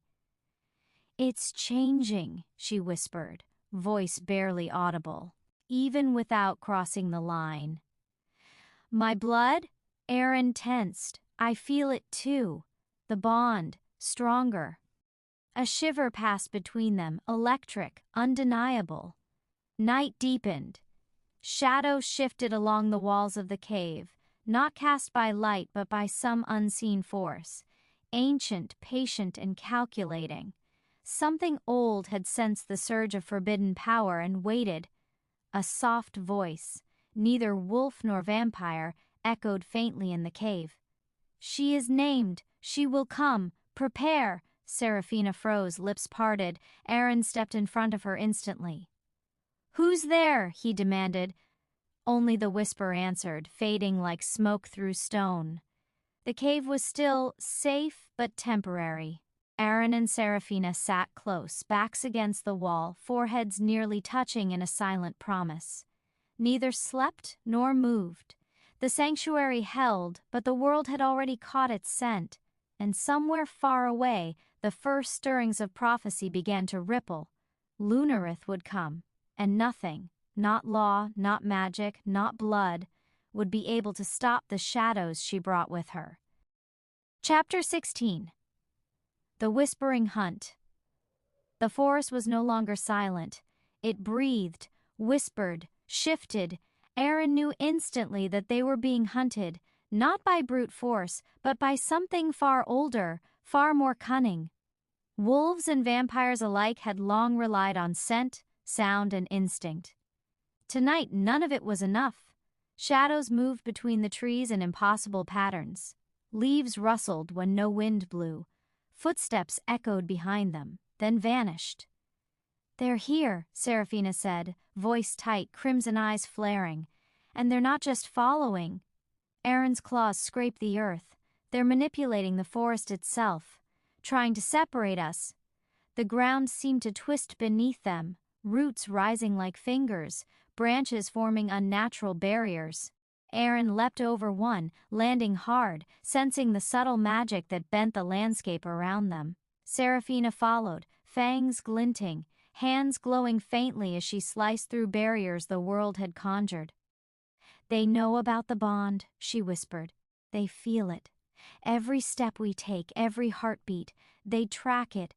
Hours passed, or maybe minutes. Time lost all meaning under the forest's whispering. Aren finally stopped, pressing a hand against a mossy tree. "We can't outrun them forever," he muttered. "We need to fight, or hide better." Seraphina's eyes narrowed. "Hiding won't save us. Only strategy, only knowledge of the hunter's mind." A shadow shifted ahead. Not wolf, not human, a voice, low, cold, and lilting, cut through the trees. "Step lightly, Alpha, or the blood you protect will stain the roots beneath your feet. Aren growled, claws digging into the soil. Show yourself! A figure emerged, a vampire neither ally nor enemy, eyes flickering with silver light and intent unreadable. I am but a messenger, the stranger said. The council grows impatient. The castle whispers of Lunareth. They will send more. Seraphina stepped forward. And why warn us? The vampire smiled faintly. Because some of us remember what comes after, because some of us fear even the council's wrath, and because you carry what must not exist, yet cannot be destroyed. The message was clear. They were surrounded by spies, trackers, and magic that bent reality, and by forces even older than either species. Aren pressed a hand to Seraphina's shoulder. We need to move, now. The sanctuary isn't safe anymore. Seraphina nodded, lips tight, eyes glowing brighter in the dim light. Then we run, together. And as they vanished into the twisting forest, the shadows seemed to lean closer, whispering promises and threats alike. Somewhere, far above, the moon pulsed silver. The prophecy had begun its hunt. Lunareth's first true enemies were now aware, and nothing would remain the same. Chapter 17. The Edge of Blood. The forest had turned against them. Branches lashed like whips, roots twisted underfoot, and the air smelled of iron and old magic. Every shadow seemed alive, every rustle a promise of attack. Aren moved ahead, low, silent, senses slicing through the distorted forest. Seraphina followed, crimson eyes glowing faintly as she cut through the weaving magic, warding off unseen traps. Then they saw them, the first wave. Not wolves, not standard vampires, but something older. The council's elite, hunters, whose names were whispered in fear. Magic threaded into their movements, weapons tipped with silver and poisoned with ancient spells. Aren's wolf snarled, muscles coiling like springs. They've come for her, for us, for the unborn. Seraphina's fingers glowed, and we will make them regret it. The clash was sudden. Aren lunged, claws flashing, taking down the first two attackers before they even drew breath. Seraphina spun, fangs extended, slicing through a magical trap midair. Sparks of silver fire danced around them. One of the hunters, a vampire older than Seraphina herself, stepped forward. His eyes glimmered coldly. You cannot hide from what you are meant to bring, Aren growled, and you cannot stop us. They fought in tandem, movements perfectly synchronized. Every blow, every strike, every dodge spoke of hours spent together, of restraint and desire, of a bond strengthened by shared danger. And yet, even together, they felt the pressure. The enemy pressed too quickly, too smart. Each strike seemed designed not just to injure, but to manipulate, to force them apart. Aren's wolf surged, instinct screaming. He felt Seraphina's blood hum through the air. A beacon. Stay close, he snapped. She obeyed, weaving between him and the enemy, their combined force carving a path through the hunters.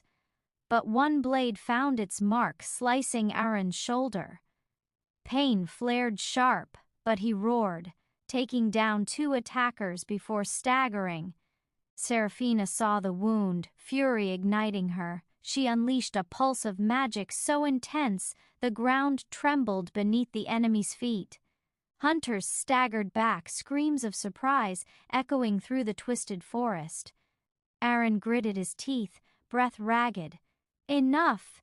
They're learning our rhythm. They cannot stop what is coming, Seraphina said, voice fierce. Not while we fight as one. Then the oldest hunter stepped forward, a shadow of the past, a master of both wolf and vampire killing arts. His presence was suffocating, the air thick with power. I've come for the bond, he said calmly, and for the prophecy. Step aside or be broken. Seraphina stepped forward, eyes flashing. We are neither bond nor prophecy. We are the ones who decide what survives. Aren pressed close, side to side with her. And we fight for every heartbeat between us. The first real strike of the battle, where strategy, instinct, and raw power collided, was about to begin. The edge of blood had been reached, and nothing would ever be the same. Chapter 18. The Wound That Speaks. Aren stumbled, blood dripping from the slash across his shoulder, dark against the silver-tinted fur of his alpha form. The pain was sharp, but it carried more than just flesh. He froze as the wound began to pulse, faint silver veins threading across his skin. Seraphina's eyes widened, crimson light flaring. That's not normal." Aren touched the gash. The blood burned hot under his fingers, then cooled. A voice whispered, not in sound but in thought deep inside him, "You carry her, protect her, or all is lost." His heart thundered. "Did you hear that?" he asked, eyes scanning the twisted forest. Seraphina pressed a hand to her lips, shaking her head. "It's coming from you, from your blood. The Alpha Mark has never spoken before." The wound glimmered again. This time it was faintly inscribed with a pattern. Sigils Aren had only seen in ancient tomes. Sigils meant to protect, to bind, to warn. "The prophecy," she whispered. "It's activating. Because of you." Aren's jaw tightened. The bond, the pact, it's not just between us, it's already touching her, Lunareth. Seraphina's gaze dropped to her abdomen. Even with the covenant draft, a subtle hum of life pulsed beneath her skin, not visible yet, but undeniable. "Every injury you take," she said softly, "every drop of blood, it strengthens the link. She knows. She is aware."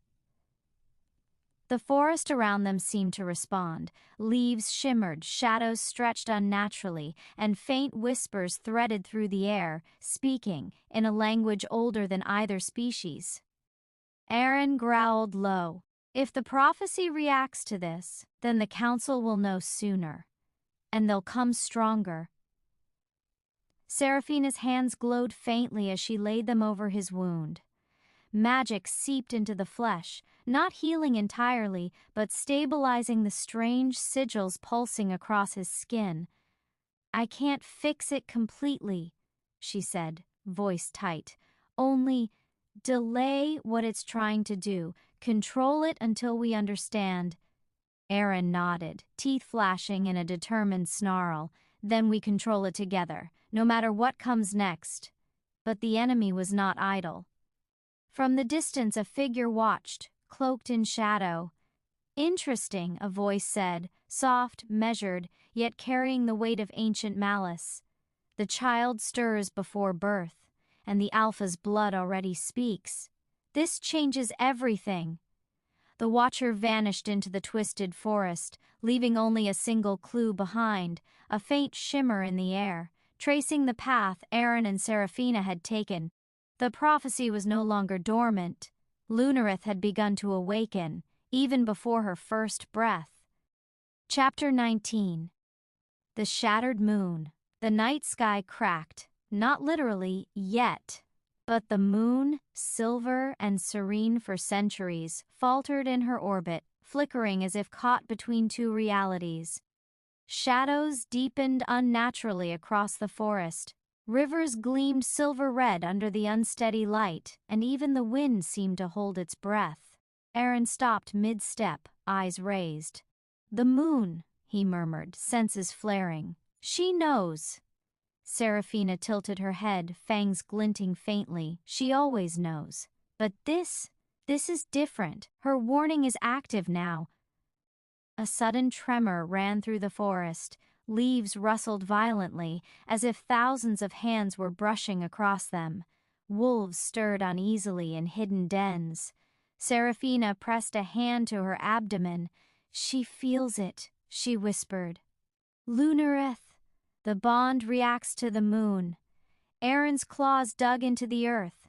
"We can't stay here. If the moon reacts, everything that hunts us will too."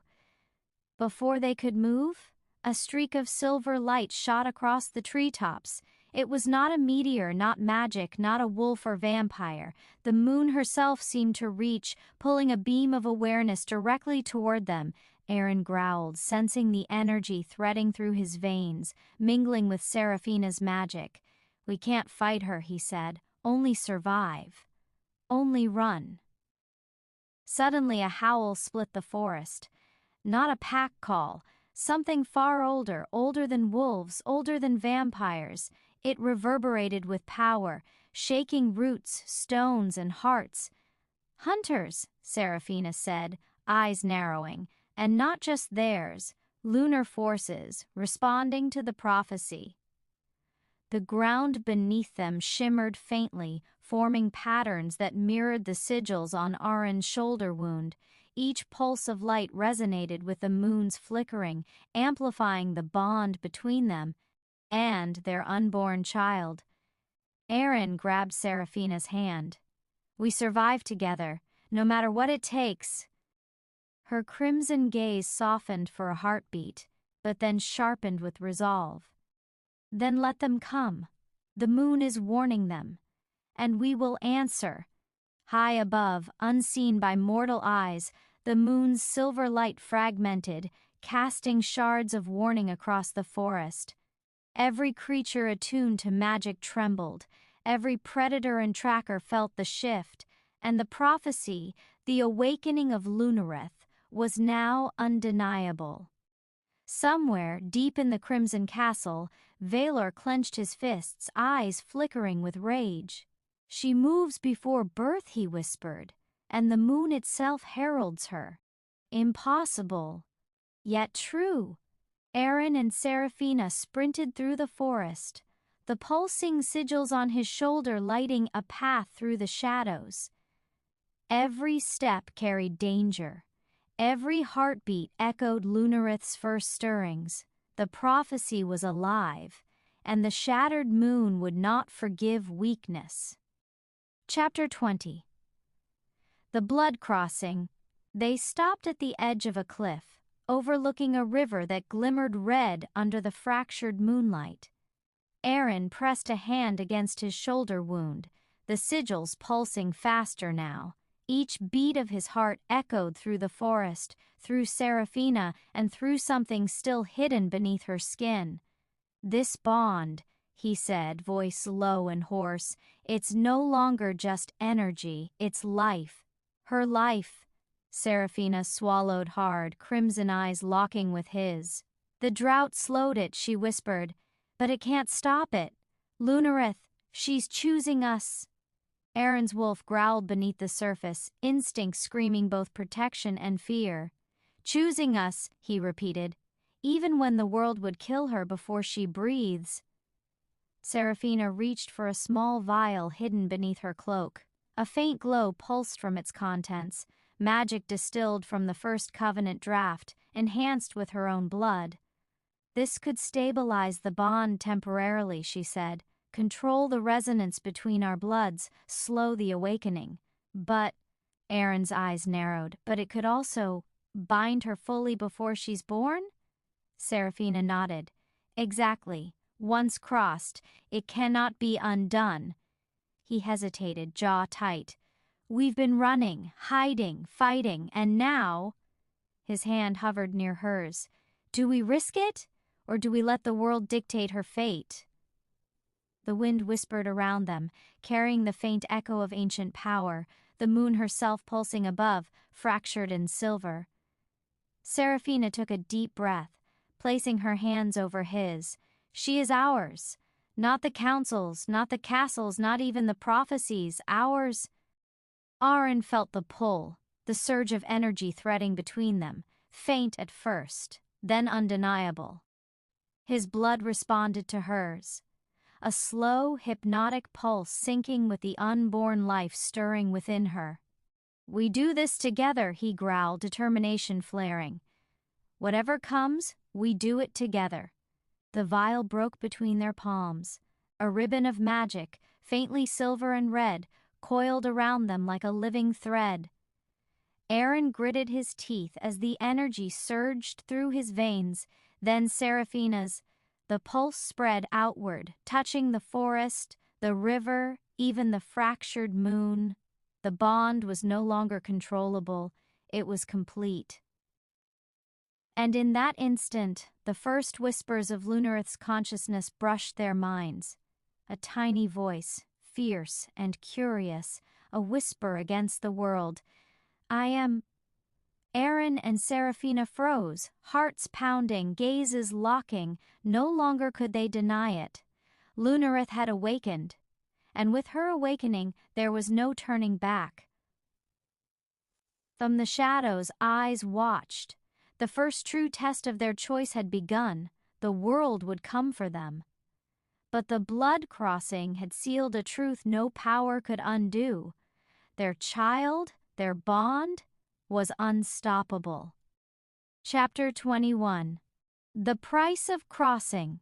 Dawn did not come cleanly. It bled into the forest in uneven bands of gray and silver, as though the night were reluctant to release its grip.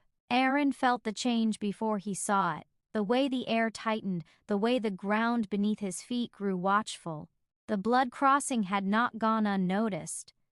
He stood at the edge of the trees, shoulders squared, senses stretched wide. The sigils along his wounded shoulder had faded from a glow to a dull ache, but their presence remained, quiet, permanent. Each pulse of pain reminded him that something fundamental had shifted. Behind him, Seraphina moved slowly, one hand resting at her side, the other unconsciously guarding her abdomen. Her magic felt different now, less restrained, more deliberate, as if it were listening to something older than fear. They're close, Aren said without turning. Seraphina nodded. They always were. We just gave them permission to stop pretending. A low horn sounded from the forest depths. Not a challenge, a summons. Aren exhaled through his teeth.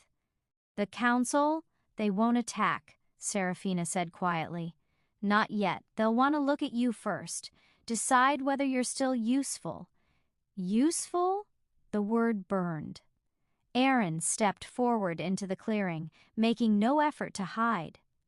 Within moments, wolves emerged from the trees. Alphas, elders, trackers. No familiar warmth greeted him. No shared pulse of pack bond answered his presence. That silence was louder than any roar. One of the elders spoke at last. You crossed blood with the Nightborn. Aren did not deny it. I crossed blood to protect what the world wants erased. A ripple moved through the gathered wolves, not anger alone, but fear. The moon fractured, another elder said. The forest bent. Our patrols felt it in their bones. You have altered the balance. Aren lifted his chin. No, I revealed it. The words landed heavily. You have become a convergence point, the first elder continued. A living beacon. Every hunter, every blood magus, every creature that feeds on prophecy will follow you now. Seraphina stepped forward beside Aren, her presence immediately shifting the air. Several wolves bared their teeth instinctively. I did not come to threaten you, she said calmly, nor to beg. Then why come at all? An elder snapped. Because he is still your alpha, Seraphina replied, and because what grows from this crossing will touch you whether you acknowledge it or not. Silence fell. The eldest among them raised his staff and struck it once against the earth. We will not hunt you, he said, nor will we shelter you. Aren felt it then, the pack bond loosening thread by thread, not severed violently, but withdrawn, a collective step back.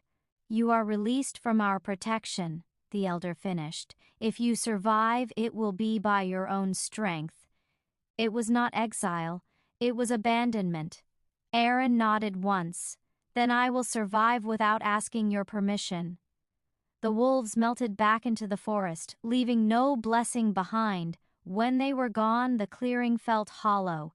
Seraphina reached for Aren's hand. He took it, not as alpha, not as leader, but as something far more dangerous. They've chosen fear, she said softly. Aren looked at the horizon. where the moon still lingered faintly against the morning sky. "No," he replied, "they've chosen distance." A tremor passed through the ground, subtle, deliberate. Seraphina inhaled sharply. "They're not the only ones who felt the crossing." Aren tightened his grip on her hand. "Then we move, before the hunters stop asking permission too." They turned away from the clearing together. Behind them, the forest closed in. Ahead of them, the world waited, alert now, aware now, and no longer willing to pretend that what had been awakened could be undone. Chapter 22. The hunters who do not ask. They did not run. Aren knew better than that. Running turned fear into scent, and scent into invitation. Instead, they moved with intention, through shadowed ravines and across stone-laced streams, choosing ground that bent sound and broke pursuit.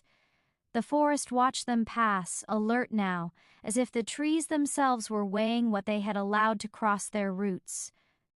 By midday, the pressure arrived, not as footsteps, as an absence. Birdsong thinned, insects vanished. Even the wind grew cautious. Aren slowed, lifting a hand. Seraphina stopped beside him at once, her stillness precise, practiced.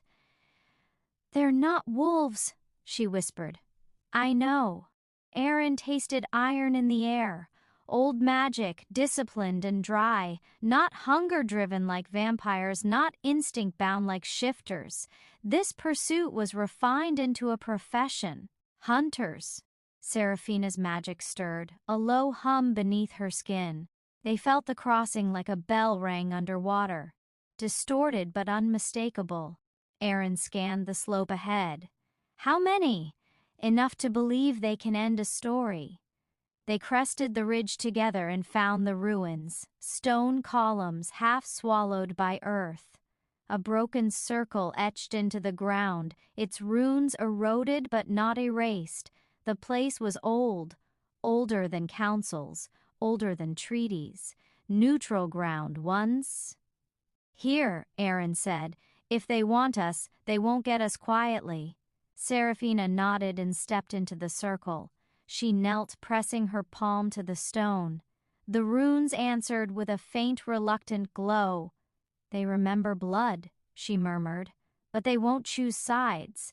They don't have to." The first bolt struck the stone at Aren's feet, embedding itself with a hiss of silvered heat. No warning, no parley. Aren shifted mid-step, bones rolling, muscles surging. The wolf tore free with a snarl that shook dust from the columns. He did not chase. He guarded. Figures emerged from the tree line, cloaked, masked, disciplined. Sigils marked their weapons. Their eyes held no hatred, only certainty.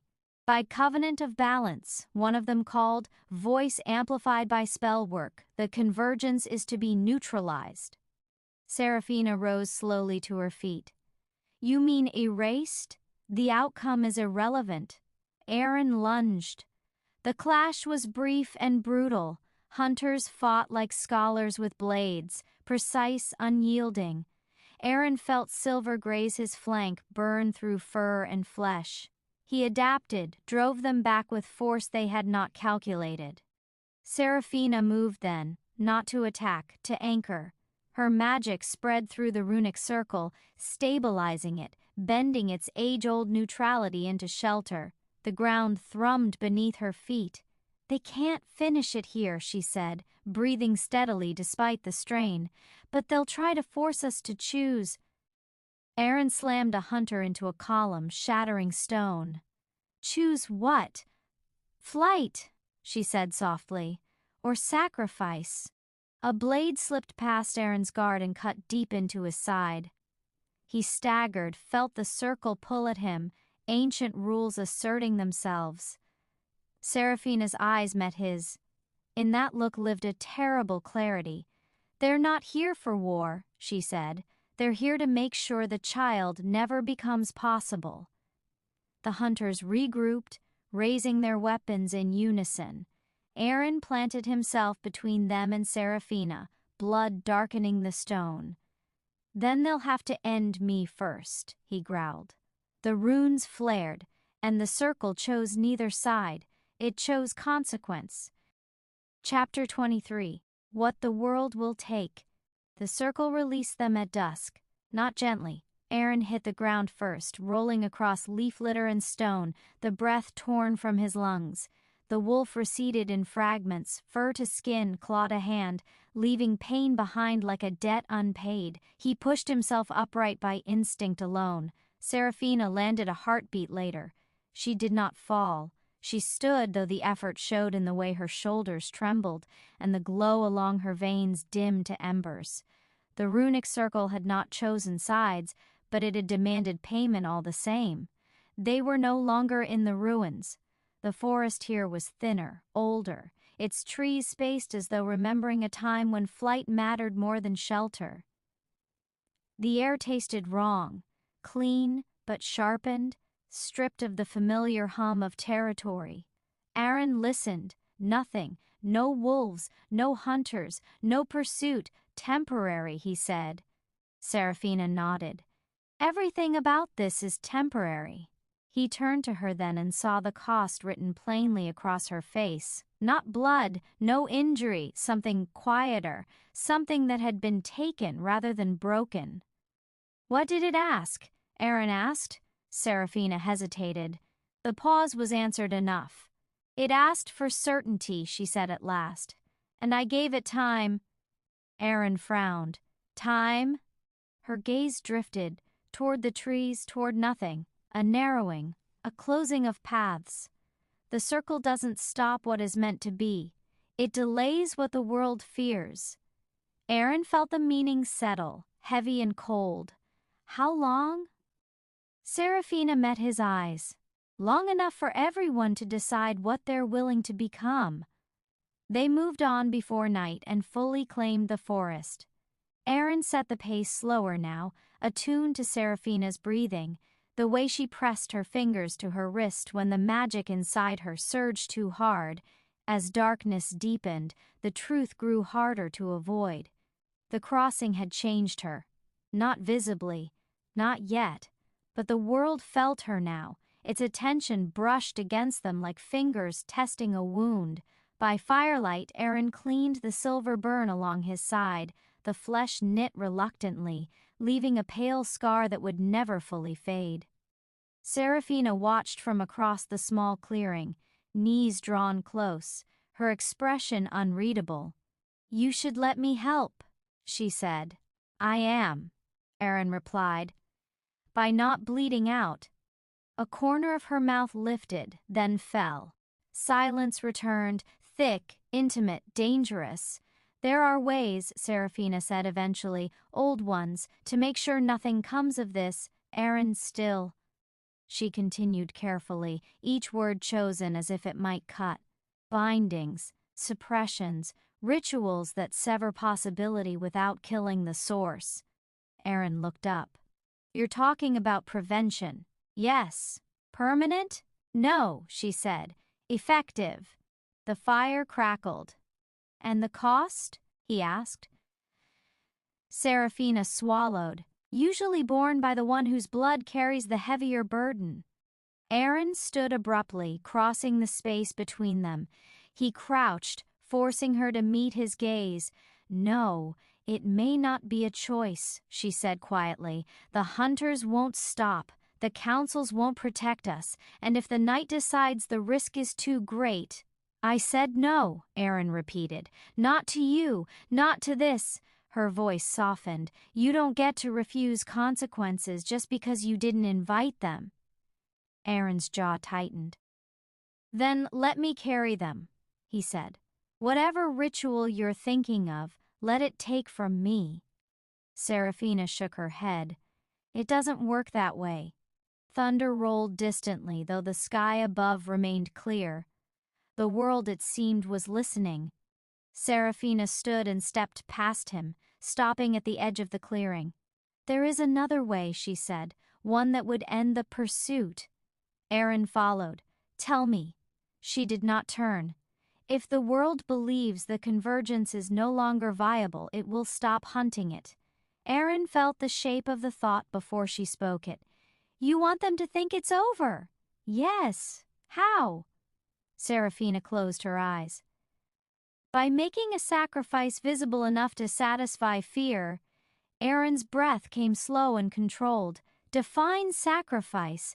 Her answer was almost lost to the wind. Separation, she said. Or silence. The fire behind them guttered, then steadied. Aren stared into the dark beyond the trees, where paths closed and opened without asking permission. The world would take something. The only question left was from whom. Chapter 24. The shape of an ending. Night arrived without ceremony. No storm, no omen carved across the sky. Just the slow closing of light, as if the world were lowering its voice to hear what they would decide. They did not light a fire. Aren sat with his back against a fallen trunk, breath measured, senses stretched beyond the ordinary limits of flesh. Every sound mattered now, the soft fracture of bark under distant steps, the way the wind changed direction without reason. He felt watched not by eyes but by intention. Seraphina stood a short distance away, hands submerged in the cold water of the stream. The current curled around her wrists, carrying away faint traces of magic that refused to fully dissolve. It's tightening, she said without looking up. The world? Aren nodded. I can feel it. Paths that had once existed as options now felt sealed, as if invisible doors had been closed one by one. The delay bought by the circle was expiring. Hunters would return, if not tonight, then soon, and others would come with them, not to fight, to conclude. Seraphina withdrew her hands from the water and turned. Moonlight caught her face, pale and precise, revealing an exhaustion that no spell could hide. There is a place, she said, north of here, a boundary where claims overlap and cancel each other out. Neutral ground, Aren said. No, she corrected. Unclaimed. There's a difference. He rose to his feet. What happens there? Seraphina hesitated, then answered plainly. Truth leaves a mark. Aren waited. If we go there, she continued, and make our choice visible, final, the world will accept it, the hunters will withdraw, the councils will stand down, balance will be satisfied. And the cost? Seraphina met his gaze. There is always a cost. They traveled through the last hours of night in silence, each step a narrowing corridor. By the time the terrain changed, trees thinning, stone breaking through soil, the air itself felt undecided, neither welcoming nor hostile. The boundary revealed itself not as a line but as an absence. No birds crossed it, no insects strayed near, sound dulled as though swallowed before it could echo. Seraphina stopped at its edge. This is where stories end, she said quietly, or become warnings. Aren stepped beside her. We decide which. The ground within the boundary shimmered faintly, responding to their presence. The sigils etched into Aren's blood stirred, aching with recognition. Seraphina's magic rose in answer, not flaring but aligning. This place will not let us lie, she said. Whatever we offer, it will be taken exactly as given. Aren took her hands. No alpha stood there, no vampire emissary, only two beings who had crossed what should not be crossed. Tell me the full truth, he said.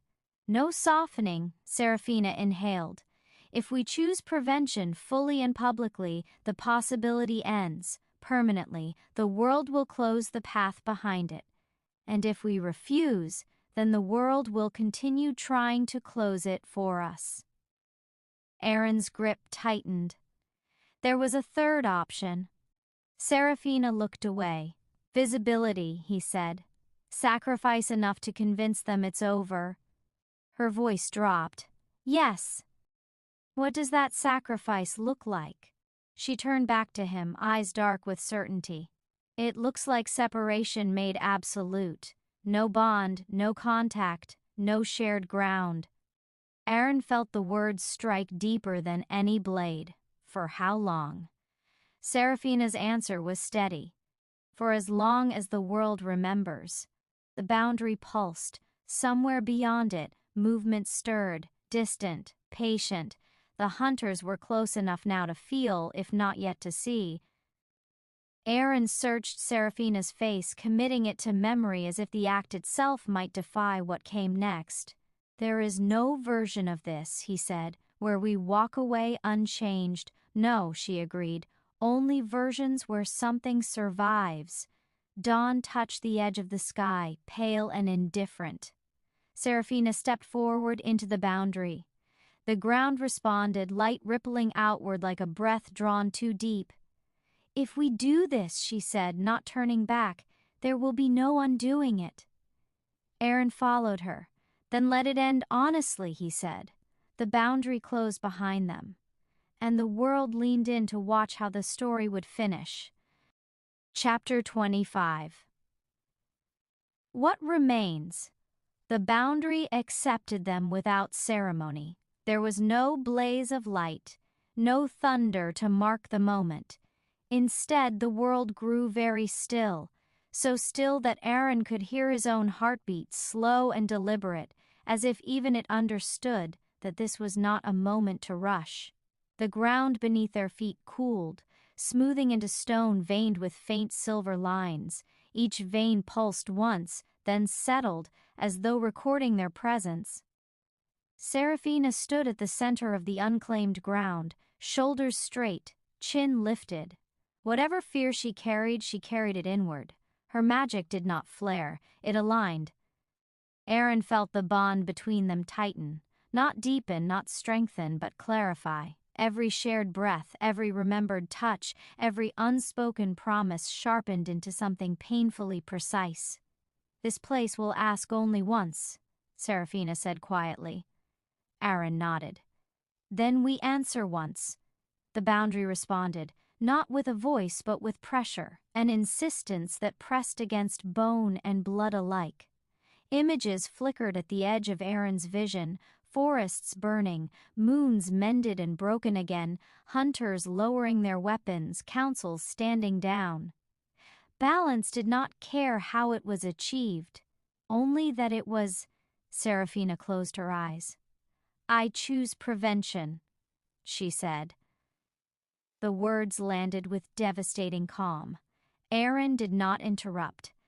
"I choose to end the convergence," she continued, voice steady though her hands trembled. "To close the path permanently, to remove the possibility that has drawn blood and fear into the world." The silver veins beneath their feet flared once.